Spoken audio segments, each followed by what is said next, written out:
શ્રી કૃષ્ણ ટીકો હરખો ચોટાડજો મને નીકળી જાય છે. જય શ્રી કૃષ્ણ. જય શ્રી કૃષ્ણ મહારાજ. જય શ્રી કૃષ્ણ. આ મહેમાન ઉતાવળી ના કહેવાય, પહેલેથી જ છે. તમે કેને ઘેરે મહેમાન છે? આ ઘર કેના છે? આ રાતના 1:30 વાગ્યા સુધી અમારા છે. તો પછી તમારી ઘેરે જોઈને તો મારે પછી અમારો બોલવાનો વારો આવવા દેવાય. બોલો ને. અહીં તમે ન બોલવા દો, ઘેરે ઈ ન બોલવા દો. ઈ કે તો આપણા ભાભી તારા ભાભી એવું છે. મારા તમારા ભાઈને હૈયારા ન થાય.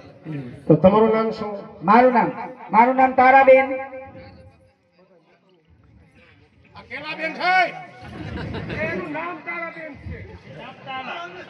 મારું નામ તારાબેન. તો ભલે મારે કે બેન છે ને? ના બેન તમારા નહીં, તારાબેન નામ છે મારું. સરસ સરસ. જય શ્રી કૃષ્ણ. આખા ખેતરમાં ખાંભો ખોડું ભરી ગયું. આ મારી નાની બેન છે. તમારી નાની બેન છે? હા. તો હું પૂછું એને કેમ છે? ઈ પાછો તમને ખોટો વેર. મને એમ નથી, બાજુમાં ડેમ છે ના કેવો કોથળો ભરી જાવ. આને કાઢી ક્યાંથી? પાઇપલાઇન માંથી નીકળી જા. સરપંચ ને પૂછો, પાછળ બેઠો નીકળ્યા પાઇપલાઇન માંથી.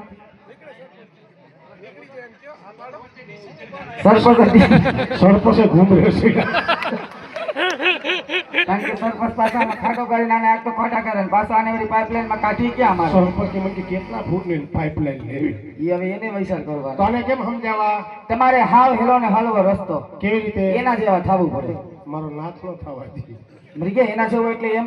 તને મૂંગી કેલી ભાષા આવડે? હા ત્યાં મોઢે મૂંગા, હા કાને બેરા, હા. થોડાક થોડા એવું લાગતું નથી? તાતાને ભેગું છે. હા. તો પછી બારોટમાં બાપાનું શું ગાઈતું હતું? માતાજીના અને ભગવાનના દર્શન કરવા લઈ આવી. એમ? હા. તો માથા કૂટતા મને કે પ્રતિમા બતાવો કઈ રીતે?